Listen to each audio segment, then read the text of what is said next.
Aš norėčiau pažadėti, kad per ateinančius metus aš nebūsiu abejinga.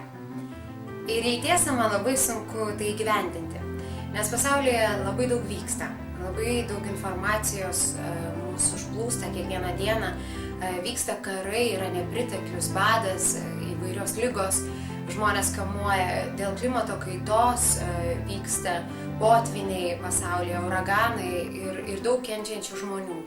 Taip pat yra nepriteklius ir mūsų šalyje.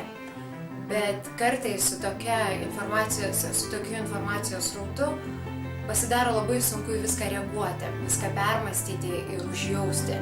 Ir galbūt sugalvoti, ką galima padaryti tam, kad užtikrinti, kad taip blogai pasaulyje ar Lietuvoje nebūtų. Tai aš tiesiog noriu pasižadėti, kad kiekvieną savaitę būtinai perskaitysiu apie tai, kas vyksta pasaulyje ir Lietuvoje, pagrindinės žinias ir pamėginsiu tai perduoti savo draugams, papasakoti tai savo draugams ir taip nešti žinią apie įvairius dalykus, kas yra ir kas vyksta. Prisižadu nenaudoti plastikinių maišelių, kur tik įmanoma. Ir naudosiu šitą.